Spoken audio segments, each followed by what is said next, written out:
Hello everyone, how are you doing? I hope that you are doing so very well. Before we get started, I'm going to address the elephant in the room. This poster is missing. I'm not putting it up because it falls down every single time. Now, for the purpose of this video, I'm going to be reviewing the Assassin's Curse Duology by Cassandra Rose Clarke. I finished both of these books a couple days ago. I finished this one in like 2 days, and I finished this one in about 6 hours. They're really easy reads, really quick reads, and really engrossing, which is something that I loved about them. We'll do some non-spoilery talk, and then I'll get into some spoilers, so you don't have to leave right away, but I will tell you when to leave. Like I said, this is a duology by Cassandra Rose Clarke. There is the Assassin's Curse and the Pirate's Wish. The story follows a girl named Inanna. She is promised by her parents in marriage to this dude, and then she's like, I don't like this, peace out, runs away. The dude's family sends an assassin after her, and then through a series of events, she ends up bound to him. Like, if anything happens to her, if she's in any danger, it causes them physical pain, and they have to do some crazy stuff to break that. Overall, I really liked the plot of these books. It was really fast-paced, really fast-moving, and you kind of just wanted to know everything that happened right away. There were a few kind of slow parts, but they had a lot of action in them and time moved by really fast. The world building was a little meh for me. The big picture was really cool and the ideas and concepts were really cool, but a lot of the stuff wasn't really fleshed out super well. I wish they would have talked a lot more about the different lands and the different parts of the world that these books take place in, but it wasn't terrible. I liked Inanna and Naji as characters, and some of the minor characters were alright. A lot of them weren't really fleshed out either. They were just kind of there, very two-dimensional. But Inanna and Naji had really good chemistry. They were both pretty well-written characters. They weren't perfect, they had some issues, but overall I enjoyed them. Like I said, the writing was very fast-paced, moved very well. The voice was really obnoxious at first. It's written in first person from Inanna's voice, and she's a pirate, but I guess that translates to hick a little bit. She uses ain't and cuts off her G's and says cuz and stuff like that. So that takes a little bit of getting used to, but once you get used to it, it's kind of endearing and you're like, okay, I get where you're coming from, girl. Overall, really enjoyable reads. I would recommend them if you're in the mood for something just fun and lighthearted and fast. This got a 3.5 out of 5 stars, and this got a 3.75 out of 5 stars. And that's all I've got for non-spoilery section. If you've read both of these books, you can stick around. I'm gonna kind of intermingle my talking about both of them, so I don't want you to get spoiled for The Pirate's Wish if you haven't read that yet. But if you have read both of these books, let's talk about them. One thing that I want to address, stuff that happens in this book is in the blurb of this book on Goodreads. The 3 impossible tasks are mentioned even on the back of this book, but none of that happens until this book.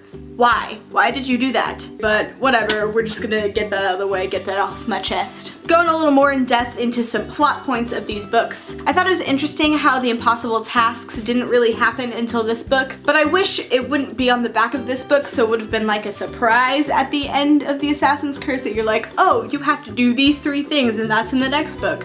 That would have been nice, but you know, I'm not gonna get hung up over it. That island that they were on for freaking ever. I was like, can we please just like get off the island now? I understand things need to happen and Inanna needs to fall in love with Naji, but like, it took so freaking long. I was like, alright, we're done. We need to be out of here. I thought it was really brave of Inanna to kiss Naji without knowing any of his feelings. It was kind of unwanted, so that's a little bit sketch, and the Manticore kind of talked her into it. Still very brave nonetheless. I didn't really get the Lysira subplot. I understand that they needed to go there for one of the impossible tasks, but the whole Lysira plot just kind of fell short for me. It wasn't really imaginative. Even the Island of the Sun with the Manticores was more imaginative than Lysira. I liked that they were trying to go to a lot of different worlds and a lot of different parts, but then when you don't explain those worlds and those cool things, then the magic is lost a little bit. A lot of things in these books kind of felt thrown together, like her meeting up with her parents again,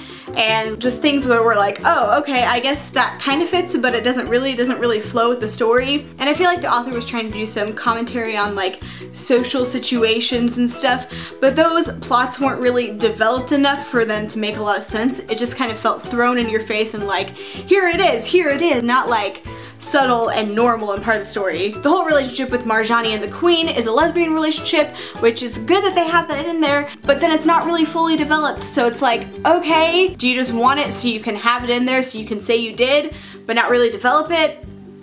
Same thing with Najee's disfigurement. I feel like the author was trying to make a huge point about him having a scar and him being disfigured and him being treated differently, but it felt more in your face rather than a normal occurrence. I'm glad she commented on it, I'm glad it was in there, but it didn't really feel natural with the story and the progression of the story. I liked how the love wasn't really insta-love between Inanna and Najee. Obviously, Inanna develops feelings for Najee far before Najee develops feelings for Inanna. Her feelings develop over a really long period of time, which was really good. She's attracted to him at first, but she's not like in love with him at first, not until she gets to know him, gets to know his different sides. That I really liked about these books. And I mean, the action was phenomenal. The different things that the author brought in from mythology was really cool. The curses, the magic, the mists, I really like the mists and that whole element. Even if it did feel a little bit added on to the whole curse thing, it was still pretty cool to have the element of the mists. It was really spooky and just interesting and a different cool thing. And that's all I really want to say, I guess. Kind of short review, but that's what I'm known for because I'm not great at reviews. I'm getting better, getting there. Let me know down below what you thought of these books, anything that you want to talk about that I didn't mention. I'm sure there's a lot of things I didn't mention because that's how I roll. Thank you so much for watching this video and I'll see you next time. Bye.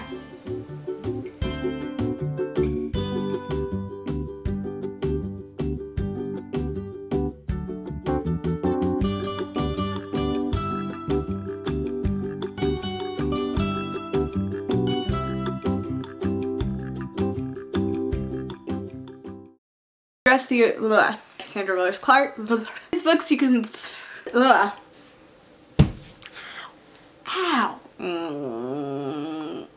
That's the thumbnail.